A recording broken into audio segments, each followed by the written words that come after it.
I want to talk about a very, very important concept that a lot of young guys are facing when you get onto self-improvement. So you've got a friendship group right now that you think are incredibly close to you. They're really good friends that you have experienced a lot of stuff together. Now, this video isn't exactly to those that have already improved their friendship circle. So if, for example, you've been on self-improvement for a while, you've improved yourself, you met some like good people, fair enough. If I ask you this question right now, are your friends good people? If you didn't answer immediately, then the answer is probably no, and you probably need this video. If straight away you were like, yep, like 100%, like the people I've got in my life right now are fucking amazing, 100%, like you probably don't need this video, maybe you can click off. The TLDR of this is, just because you spend time with people and you have fun with them and you have a lot of laughs with them, does not mean that they're actually your friend. And that seems so crazy because you would assume that it does. I can give you so many examples. I should just give you real examples to make it easier. But I'm actually going to tell you an example, not of me, but of a guy that I met like a while ago. And he spoke about like his old friends that he knew for a while, like in a sports club in like rugby. And that like he fell out with them all and everything, but he still was like somewhat in the friendship group, but he'd kind of like go to see them, go to the pub with them, but he didn't really like them. And it was always this thing, like every single time we'd meet, it'd be this thing of like, he'd be thinking like, yeah, I've got to drop him and everything, I've got to stop being friends with them. He wasn't able to realize, like I really tried to help him, but he wasn't able to realize that just because you share some activities with someone, just because you went on holiday and you're all laughing and having a good time, that does not make them a good friend. You would assume that it kind of does, but like a good friend is someone who actually cares about you. And of course, most men in this modern day are so like emotionally blunt. Like they are emotional, they are weak, but they're so like bad emotional. Do you know what I mean? You'll find lots of guys who are emotional in the sense of like weakness, in the sense of anger and everything. You'll very unlikely find guys who are emotional in the sense of like that they'll literally tell you that they're grateful for you, that they're so happy that they met you and stuff. Of course, if you meet a guy like that, that's somewhat of like a fucking rare guy that you want to keep in your life, who can express that openly of how much like he values you. But for this guy's scenario, he had experienced like a lot with these guys. So when you're in a sports club together, that's like a huge bonding experience, and they went on holiday and everything. But he would just tell me like the bullshit they'd say to him, how they'd treat him and everything. It was just a bit negative, and now they don't really play the same sport, but they like just drink together and stuff. And he just wasn't able to grasp when I would tell him like, yeah, they're not your friend. I know it seems like you're all friends, but you're not. You are not friends with them. You're all friends with the same drug. So for them it was like alcohol and like partying in a sense. For you it's probably video games. The people who this video is for, the issue is that those type of people don't want to watch this video. Because I'm telling you right now that your friendship group, if you're one of those people, I'm going to assume you are if you're watching this, the people you play video games with are not your real friends.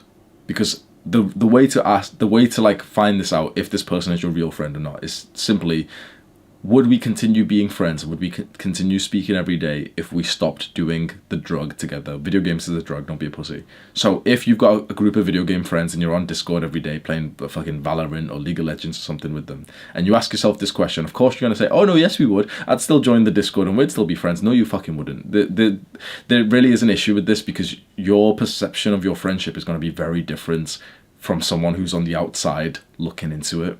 And so I know for a fact that the majority of video gamers who are watching this, they've probably clicked off by now because they get offended when you mention shit against them in video games and like their friends and everything.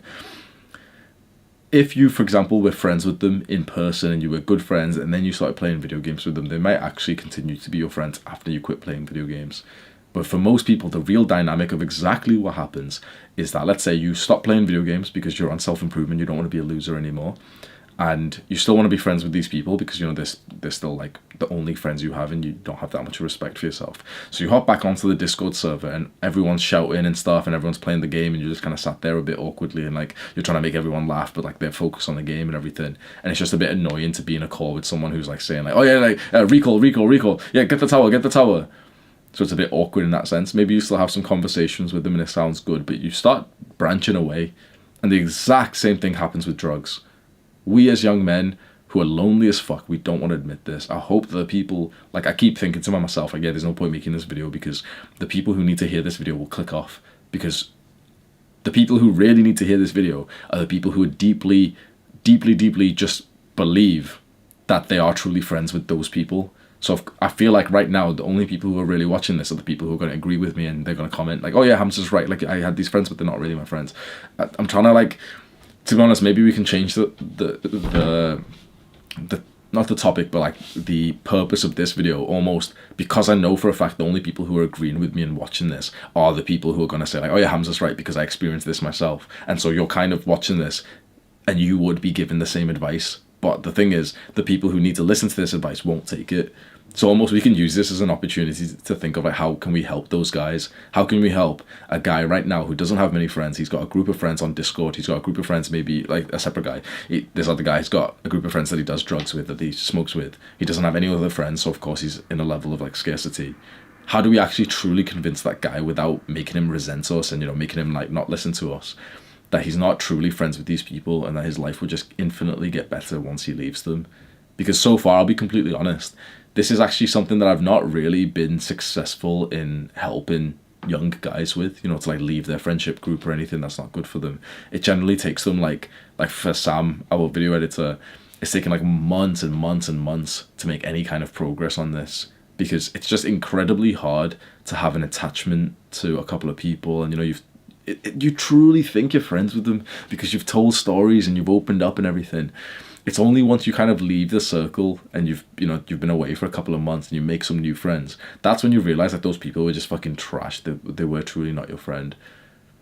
But I think it's an interesting point to make. Like, how do we actually convince that person in the middle of the fucking stoner group that these people are only your friends because you do the same drug together? You're just friends with weed, not with each other. It's the same with any kind of drug or addictive substance or, you know, like habit. So for example, I could say to girls, this is a stereotype, but I'd say to girls, like, you're not really friends with them. You just really, really like gossiping. You just really like doing something, like going out for food or drinks with them. And like, once you don't do that thing that united you guys together, usually there's no level of friendship there. Because it's actually a little bit tricky to have like a multi-variant friend, like a multi-situational friend who you do different things with. So imagine you meet a guy in like the party environments, right? So you're taking drugs with them and stuff.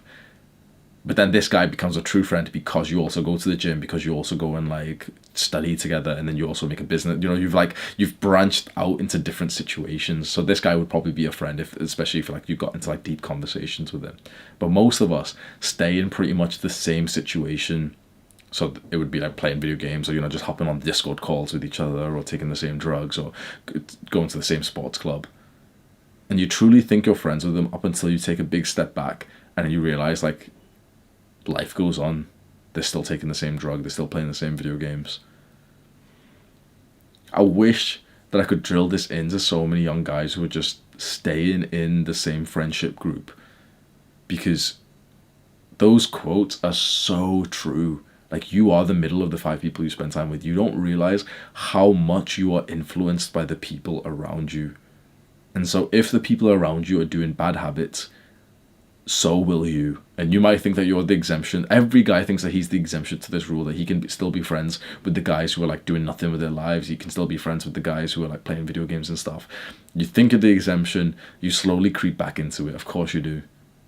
If there's a guy who parties and you don't want to party, bro, you will eventually start to. Now, of course, some dickhead's going to come in the comments and be like, oh, but I've got a guy who parties and I don't go with him. Okay, you're an exemption, congratulations. But I guarantee you're more likely to go out with that guy who parties more than if that same guy was like not a partier.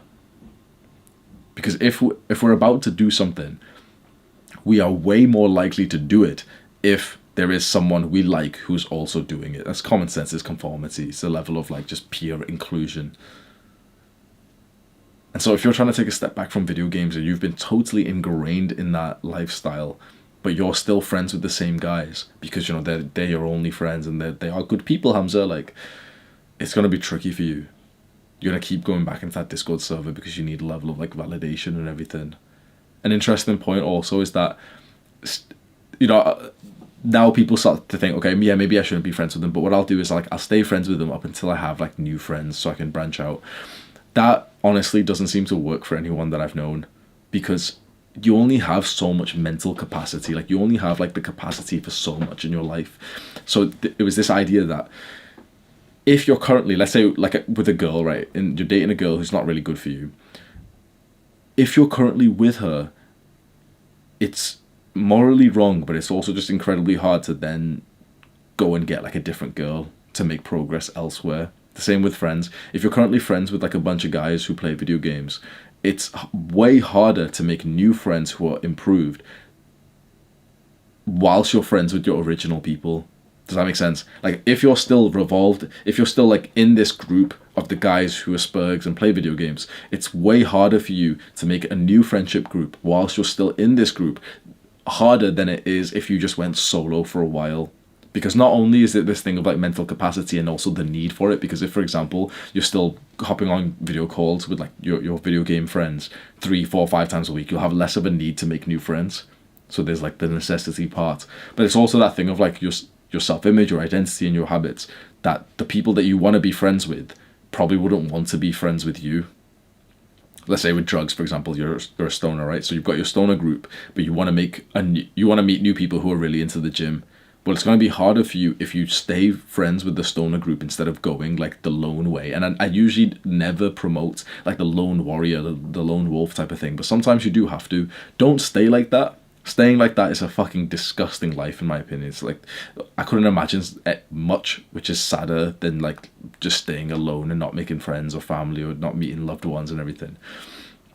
But there's absolutely value in like cutting people out and starting fresh and having like a bit of like a period where you're solo and you're trying to be more like the people that you want to surround yourself with, and eventually you meet them. Because these people here, let's say that the entrepreneurs or the people who go to the gym, or the people on self-improvement that you really want to be friends with, they don't want to be friends with you when you're still part of the stoner group. Because not only, they see your friends around you, but also you're more like the stoners to be around them still. And so these guys don't want to be friends with you. But they probably may want to be friends with you if you were over here solo and actually trying to like do some things after you've cut off some previous friends. And they probably would relate to you more with that experience. We think that we can have it all. So we think that we don't need to like cut people out of our lives. We think that we can, stay with the old friendship group that we have from high school. One of the most common questions, like comments that I get on my channel is things like, oh, HAMZA, like all my friends are Jeffries and I'm trying to help them and everything. You have my respect for trying to help your friends, 100%, bro. 100%. You should, if like they mean a lot to you, if they're true friends and everything, you should try and help them, get them onto self-improvements. And if they make progress in any way, like praise them and help them and everything. For the people that you can't help, for the people who don't even want your help, who don't want to change, you just have to decide, who are you going to prioritize? Him or yourself? Do the hard work, especially when you don't feel like it.